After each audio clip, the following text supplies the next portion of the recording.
മറയേണ്ടതോർത്ത്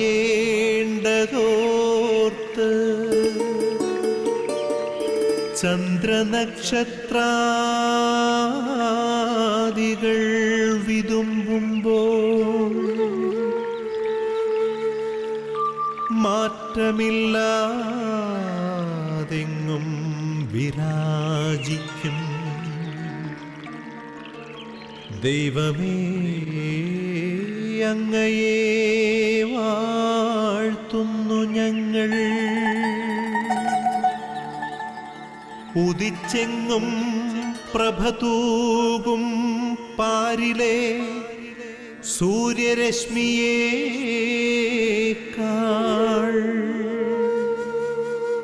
പ്രശോഭിച്ചെന്നും പ്രസാദമേകുന്ന ദൈവമേ, അങ്ങേ മഹിമാവെത്ര മനോജ്ഞം. Goodness TV നിങ്ങൾക്കായി ഒരുക്കുന്ന പ്രഭാത വിരുന്ന് എന്ന പ്രോഗ്രാമിലേക്ക് ശ്രോതാക്കളായ നിങ്ങളെയും നിങ്ങളോടൊപ്പമുള്ള എല്ലാവരെയും സ്നേഹപൂർവ്വം സ്വാഗതം ചെയ്യുന്നു. പ്രിയ സഹോദരങ്ങളെ, ഓരോ ദിവസവും നമ്മളറിയാത്ത ഒരുപാട് കൃപാവരങ്ങൾ നമ്മുടെ ജീവിതങ്ങളിലേക്ക് ദൈവം ഒഴുക്കിത്തരുന്നുണ്ട്. അത് നമ്മളൊന്ന് തിരിച്ചറിഞ്ഞാൽ മതി. ഈ തിരിച്ചറിവിൻ്റെ വരം നമുക്ക് നൽകണമേ എന്ന് നമുക്ക് പ്രാർത്ഥിച്ചുകൊണ്ടിരിക്കാം. വിലാപങ്ങളുടെ പുസ്തകം 3-ാമത്തെ അധ്യായത്തിൽ 22-ാമത്തെ വാക്യം, കർത്താവിന് സ്നേഹം ഒരിക്കലും അസ്തമിക്കുന്നില്ല, അവിടുത്തെ കാരുണ്യം അവസാനിക്കുന്നില്ല, ഓരോ പ്രഭാതത്തിലും അത് പുതിയതാണ്, അവിടുത്തെ വിശ്വസ്തത ഉന്നതമാണ്, കർത്താവ് എൻ്റെ ഓഹരി, അവിടുന്നാണ് എൻ്റെ പ്രത്യാശ എന്ന് ഞാൻ പറയുന്നു. അപ്പോൾ ഓരോ പ്രഭാതത്തിലും പുതിയതായ സ്നേഹം കൊണ്ട്, കാരുണ്യം കൊണ്ട് നമ്മളെ സ്നേഹിക്കുന്ന, അനുഗ്രഹിക്കുന്ന ദൈവത്തിൻ്റെ ആ സാന്നിധ്യം നമുക്ക് നമ്മുടെ ജീവിതത്തിലേക്ക് ഇപ്പോൾ കൊണ്ടുവരാം. ധ്യാനപൂർവ്വം ഇരിക്കാൻ ശ്രമിക്കുക, പ്രാർത്ഥനാപൂർവ്വം ഇരിക്കാൻ ശ്രമിക്കുക. കർത്താവ് നമ്മളോട് സംസാരിക്കുന്ന, നമ്മുടെ ആത്മാവ് നമ്മളോട് മന്ത്രിക്കുന്ന സമയമൊക്കെയാണ് ഇങ്ങനെയുള്ള വചനപ്രഘോഷണ സമയം എന്നോർത്ത് കഴിഞ്ഞാൽ നമ്മൾ ഇതൊരു പരിപാടിയായിട്ടല്ല, ഇതൊരു വചനത്തിൻ്റെ മേഖലയിൽ ദൈവം നമ്മളെ വിളിച്ചിരുത്തി നമ്മളോട് സംസാരിക്കുന്നതാണ് എന്നോർത്ത് കഴിയുമ്പോൾ നമുക്ക് കൂടുതൽ കൃപ ലഭിക്കാൻ അത് സഹായിക്കാതിരിക്കുകയില്ല. നമുക്കതുകൊണ്ട് ഈ ദിവസത്തെ മുഴുവനും, ദിവസത്തിൻ്റെ എല്ലാ കാര്യങ്ങളും, ഇന്നർപ്പിക്കപ്പെടുന്ന എല്ലാ വിശുദ്ധ കുർബാനയോടും ചേർത്ത് വെച്ച് നമുക്ക് കർത്താവിൻ്റെ പാദങ്ങൾ സമർപ്പിച്ച് നമ്മളെയും നമ്മുടെ കുടുംബങ്ങളെയും പ്രത്യേകമായി അനുഗ്രഹിക്കണമേ എന്ന പ്രത്യേകമായ നിയോഗത്തോടെ, നിങ്ങളുടെ കുടുംബത്തിൽ എന്തെങ്കിലും കാര്യങ്ങൾ നടക്കാനുണ്ടെങ്കിൽ അങ്ങനെയുള്ള കാര്യങ്ങളെല്ലാം ഒരു നിയോഗമായി കർത്താവിന് സമർപ്പിച്ചുകൊണ്ട് അവിടുത്തെ സ്നേഹവും കാരുണ്യവും നമ്മിലേക്ക് ചൊരിയപ്പെടാൻ നമുക്ക് പ്രാർത്ഥിക്കാം. പരിശുദ്ധ അമ്മയുടെ മാധ്യസ്ഥം പ്രത്യേകമായിട്ട് പ്രാർത്ഥിച്ചുകൊണ്ട് കൃപകളുടെ ഉടമയായ പരിശുദ്ധ അമ്മയുടെ സാന്നിധ്യവും സഹായവും നമുക്കും ഈ ശുശ്രൂഷകൾക്കും എല്ലാം ലഭിക്കുന്നതിന് ആഗ്രഹിച്ച് പ്രാർത്ഥിച്ചുകൊണ്ട് നമുക്ക് അമ്മയുടെ സഹായം അപേക്ഷിക്കാം. നന്മ നിറഞ്ഞ മറിയമേ സ്വസ്തി, കർത്താവ് അങ്ങയോടുകൂടെ സ്ത്രീകളിൽ അങ്ങ് അനുഗ്രഹിക്കപ്പെട്ടവളാകുന്നു, അങ്ങയുടെ ഉദരഫലമായ ഈശോ അനുഗ്രഹിക്കപ്പെട്ടവനാകുന്നു. പരിശുദ്ധ മറിയമേ തമ്പുരാൻ്റെ അമ്മേ, പാപികളായ ഞങ്ങൾക്ക് വേണ്ടി എപ്പോഴും ഞങ്ങളുടെ മരണസമയത്തും കർത്താവിനോട് അപേക്ഷിക്കണമേ. ആമേൻ. പരിമളത്തിനുറവയാം നറുസൗരഭ്യമാകട്ടെ ഞങ്ങളുമീ മണ്ണിൽ.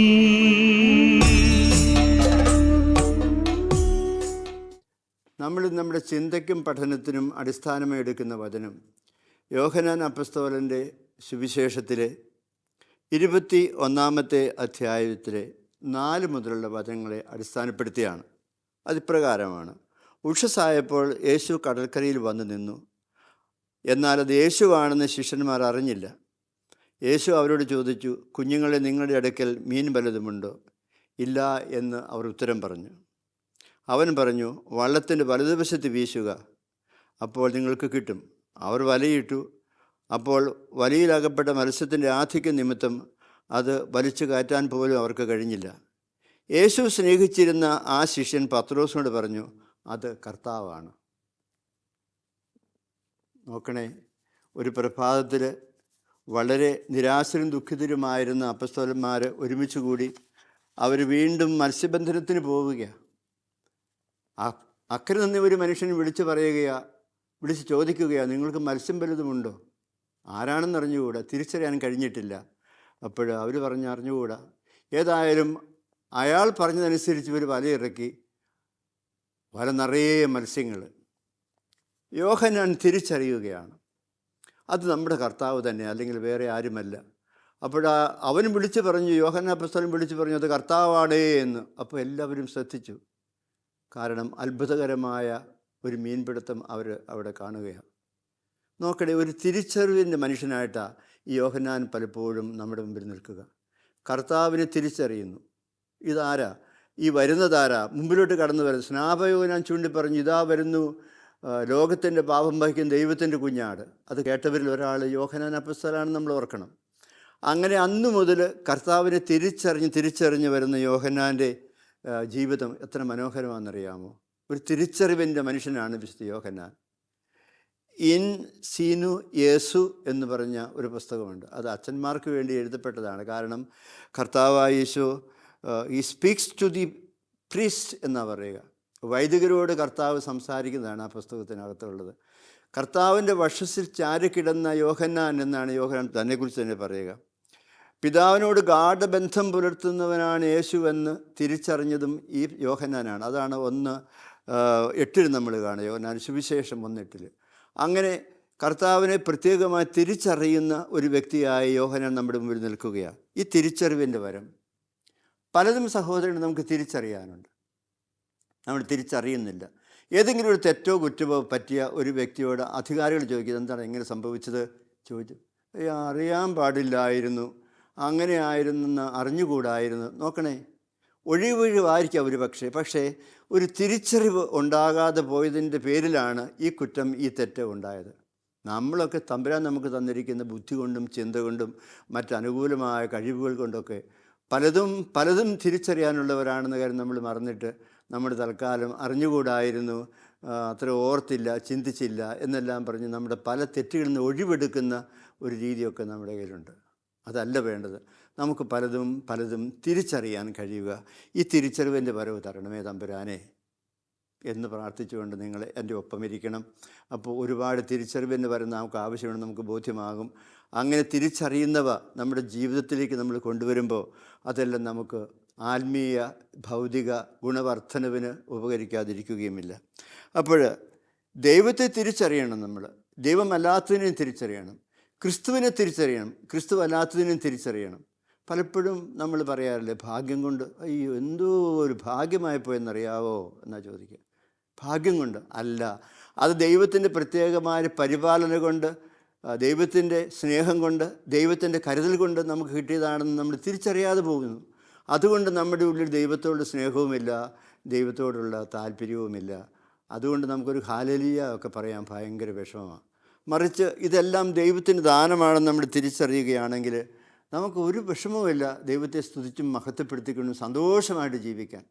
നമ്മൾ മത്തായിയുടെ സുവിശേഷം 14:22 മുതലുള്ള വാക്യങ്ങൾ വായിക്കുമ്പോൾ കർത്താവ് ഇങ്ങനെ വെള്ളത്തിനും ഇത് നടന്ന് വരികയാണ്. അക്കരെ കണ്ടവൻ മീൻ പിടിക്കുന്ന ഈ അപ്പസ്തോലന്മാരുടെ ശിഷ്യന്മാരുടെ അടുക്കിലേക്ക് വെള്ളത്തിലൂടെ നടന്നു വന്നപ്പോൾ അവരെന്താ വിളിച്ചു പറഞ്ഞത്? അയ്യോ ഭൂതം വരുന്നേ. കാരണം വെള്ളത്തിന് മുകളിലൂടെ ആരും നടക്കുന്നത് കണ്ടിട്ടില്ല. അപ്പോൾ അവർക്ക് അപരിചിതമായ ഈ ഒരു സംഭവത്തിൽ അവർ കർത്താവിനെ അല്ല കണ്ടത്, കർത്താവിനെ തിരിച്ചറിയാതെ ഭൂതത്തെ കണ്ടു. അത് ഭൂതമായിരിക്കുമെന്ന് പറഞ്ഞ് ആപ്പാടെ അവർ നിലവിളിച്ച് കരഞ്ഞു. കർത്താവ് അവരെ രക്ഷിച്ച കാര്യമൊക്കെ നമുക്കറിയാം. അപ്പോൾ ഇവിടെ നമ്മൾ കാണും നമ്മുടെ അനുദിന ജീവിതത്തിൽ ഉണ്ടാകുന്ന ചില കാര്യങ്ങളിലെല്ലാം തമ്പുരാൻ്റെ കരങ്ങൾ കാണാതെ വരും. ചിലപ്പോൾ അവൻ തൻ്റെ സഹനത്തിൽ നമ്മളെ പങ്കുചേർന്ന് നമ്മളെ ഒന്ന് പരീക്ഷിക്കുന്നതാവാം. പത്രോസ് അപ്പോസ്തലൻ പറയുന്ന പോലെ അവൻ നമ്മളെ പരീക്ഷിക്കുന്നതാകാം, ചെറിയ സഹനങ്ങളൊക്കെ തന്നുകൊണ്ട്. അതിൻ്റെ എല്ലാം ഉത്തരം തേടി നമ്മൾ നടക്കുകയാണ്. എന്നിട്ട് അനാവശ്യമായ ചില കാര്യങ്ങളിലേക്കൊക്കെ പോകുന്നവരെ കണ്ടിട്ടുണ്ട്. അതായത് എന്തെങ്കിലും ഒരു പ്രശ്നം സംഭവിച്ചാൽ ഉടനെ അതിൻ്റെ ഉത്തരവാദിത്വം ഏറ്റെടുക്കാൻ തയ്യാറാകാതെ അത് മുഴുവൻ ചെകുത്താൻ്റെ പ്രശ്നമാണ് എന്നും പറഞ്ഞ് മന്ത്രവാദം, തന്ത്രം, കുന്ത്രം ഇതിങ്ങനെയുള്ള കാര്യങ്ങളിലേക്കൊക്കെ പോകുന്ന ആളുകളെ കണ്ടിട്ടില്ലേ? വിശ്വാസത്തിൻ്റെ കുറവല്ലത്, ദൈവത്തെ തിരിച്ചറിയാത്തതിൻ്റെ കുറവാണ്. ദൈവത്തെ തിരിച്ചറിഞ്ഞു കഴിയുമ്പോൾ നമ്മുടെ ഏത് പ്രതിസന്ധിയിലും നമുക്ക് ബുദ്ധിമുട്ട് കൂടാതെ ദൈവത്തെ നിലവിളിച്ചപേക്ഷിക്കാൻ പറ്റും. അതാ പത്രോസ് ചെയ്തത്. നിലവിളിച്ചപേക്ഷിച്ചു.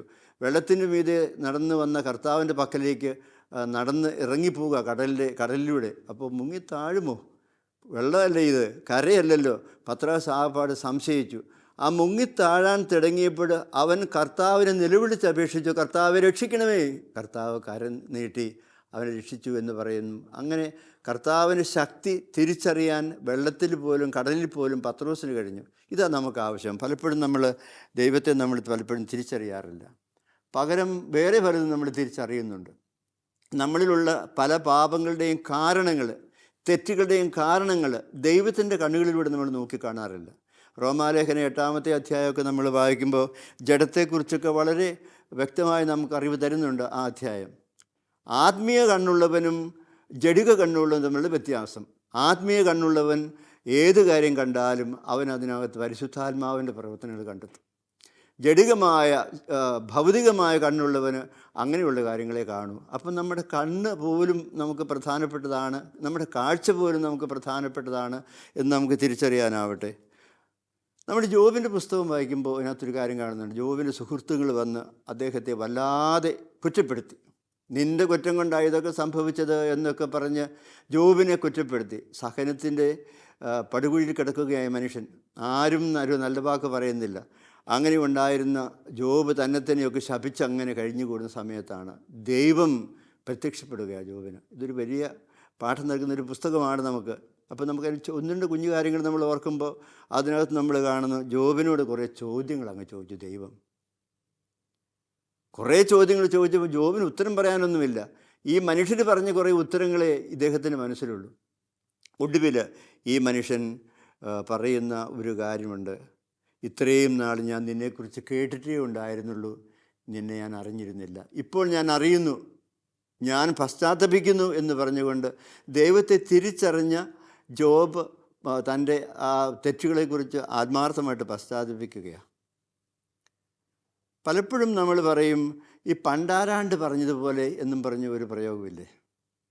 ഈ പണ്ടാരാണ്ട് പറഞ്ഞതൊക്കെയാണ് നമുക്ക് പ്രധാനപ്പെട്ട കാര്യം. നമ്മൾ അങ്ങനെയുള്ള ചില പദപ്രയോഗങ്ങൾ പോലും അത് വിവേചിച്ചറിയണം. ഈ പണ്ടാരാണ്ട് പറഞ്ഞതുപോലെ എന്ന് പറയുന്നത് ദൈവത്തെ നിധി പോലെ ദൈവത്തെ ഹൃദയത്തിൽ സൂക്ഷിക്കുന്ന വ്യക്തി അങ്ങനെ പറയില്ല. അകത്തൊക്കെ ദൈവത്തിൻ്റെ പ്രവൃത്തികൾ കാണാൻ ശ്രദ്ധിക്കും. നമുക്കതുകൊണ്ട് ദൈവിക വെളിപാടുകളെ, ദൈവത്തിൻ്റെ വഴികളെ, ദൈവത്തിൻ്റെ സന്ദേശങ്ങളെ, ദൈവം നമുക്ക് നൽകുന്ന പാഠങ്ങളെയൊക്കെ തിരിച്ചറിയുന്ന ഒരു തിരിച്ചറിവിൻ്റെ വരം നമുക്ക് ആവശ്യമാണ്.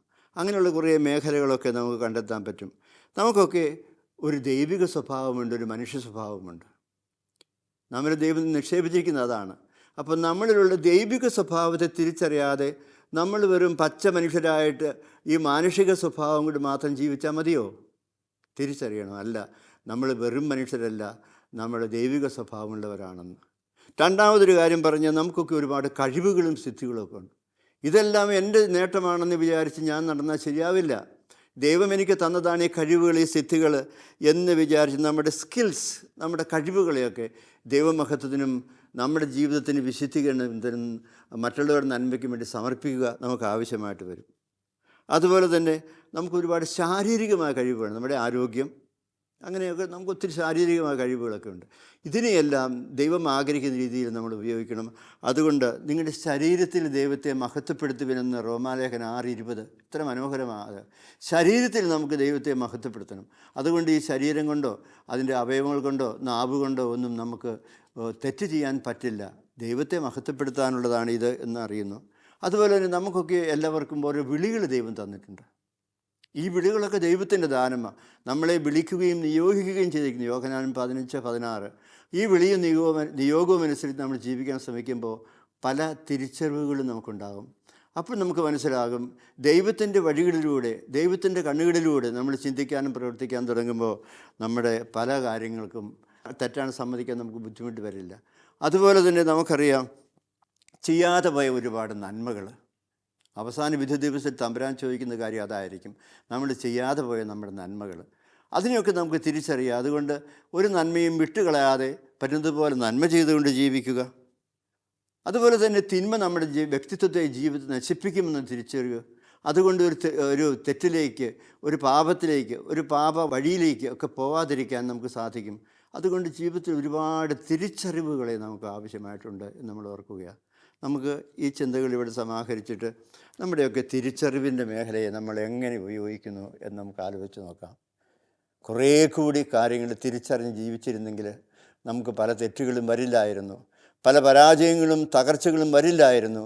പലതും തിരിച്ചറിയാൻ നമ്മൾ പരാജയപ്പെട്ടു പോയി എന്ന് നമുക്ക് തോന്നുന്നെങ്കിൽ നമുക്ക് കർത്താവിനോട് എളിമയോടെ ഹൃദയഭാരത്തോട് തന്നെ നമുക്ക് മാപ്പപേക്ഷിച്ച് നമുക്ക് പ്രാർത്ഥിക്കാം. ആബാ പിതാവേ, സ്നേഹാഗ്നിയാൽ ജ്വലിക്കട്ടെ മക്കളാ ഞങ്ങളെല്ലാം.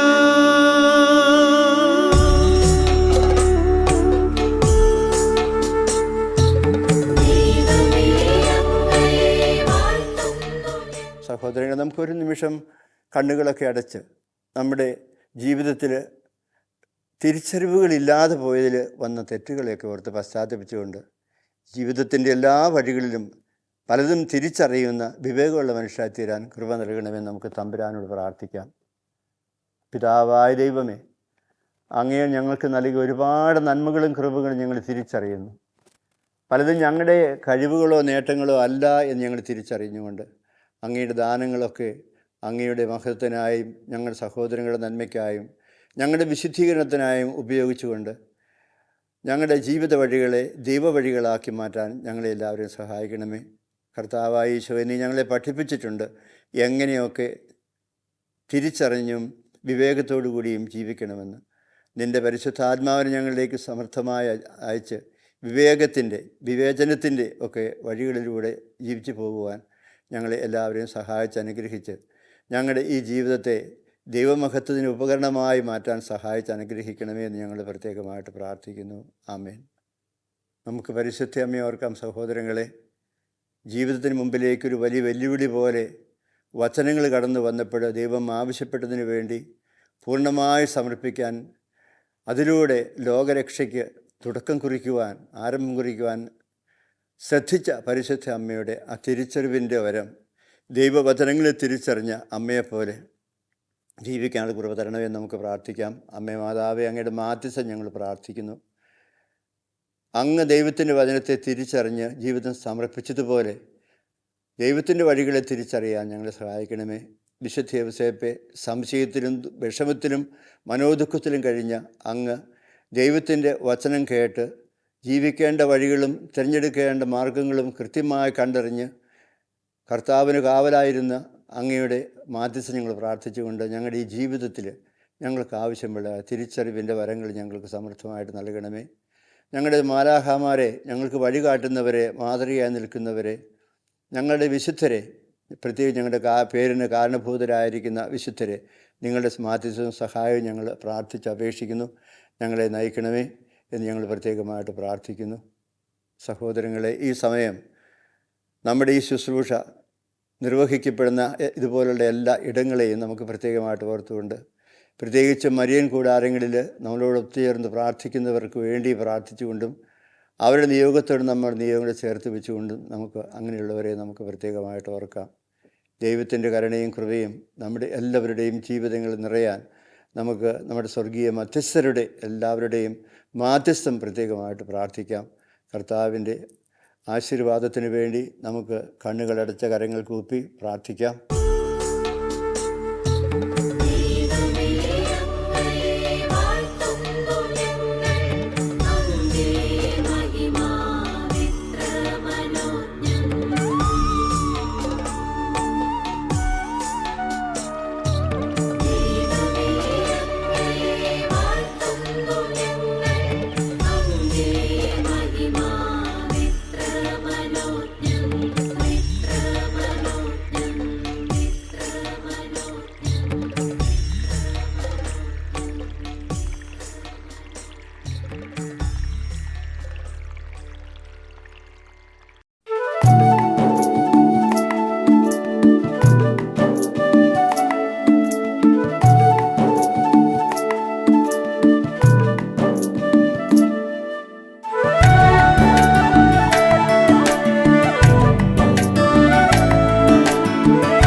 കർത്താവായ ദൈവമേ, തിരുസഭയോട് ചേർന്ന് ഞങ്ങൾ പ്രാർത്ഥിക്കുന്നു. പരിശുദ്ധ മാർപ്പാപ്പായുടെയും എല്ലാ കർദിനാൾമാരുടെയും മെത്രാന്മാരുടെയും വൈദികരുടെയും സന്യസ്തരുടെയും സമർപ്പിതരുടെയും ആത്മായ പ്രേക്ഷിതരുടെയും എല്ലാവരുടെയും സാന്നിധ്യവും സഹായവും ഞങ്ങൾ ഈ സമയം പ്രത്യേകമായിട്ട് പ്രാർത്ഥിക്കുന്നു.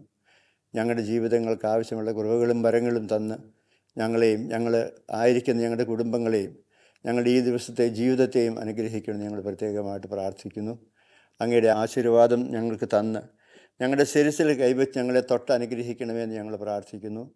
ഓരോ ദിവസവും നമ്മളെ വിശുദ്ധി കൊണ്ടും നന്മ കൊണ്ടും പുണ്യം കൊണ്ടും ഒക്കെ നിറച്ച് അനുഗ്രഹിക്കുന്ന നമ്മുടെ അനുദിന ജീവിതത്തെ വിശുദ്ധീകരിച്ച് ശക്തിപ്പെടുത്തി അനുഗ്രഹങ്ങളാൽ നമ്മളെ നിറയ്ക്കുന്ന പിതാവായ ദൈവത്തിൻ്റെ സ്നേഹവും നമ്മുടെ ജീവിതങ്ങളിൽ നമുക്ക് വഴികാട്ടിയായി നിൽക്കുന്ന കർത്താവായ ഈശോ മിശിഹായുടെ വചനങ്ങളും കൃപകളും പരിശുദ്ധാത്മാവിന് സൽപ്രേരണകളും നിങ്ങളെ എല്ലാവരെയും ഈ ദിവസം നയിക്കുകയും എല്ലാ കൃപകളാൽ നിറയ്ക്കുകയും ചെയ്യട്ടെ, ഇപ്പോഴും എപ്പോഴും എന്നേക്കും.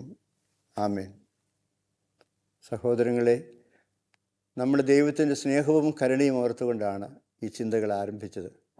ദൈവത്തിൻ്റെ കരുണയും സ്നേഹവും നിറഞ്ഞ ഒരു നല്ല ദിവസം ആയിത്തീരട്ടെ ഈ ദിവസം. നിങ്ങളുടെ ഇന്നത്തെ എല്ലാ ഉദ്യമങ്ങളും അതുപോലെ എല്ലാ പരിശ്രമങ്ങളും ആസ്വദിക്കപ്പെടുകയും എല്ലാ വിജയങ്ങളും നിങ്ങൾക്കുണ്ടാവുകയും ചെയ്യട്ടെ എന്ന് പ്രത്യേകമായിട്ട് പ്രാർത്ഥിച്ചുകൊണ്ട് ദൈവനാമത്തിൽ ആമേൻ.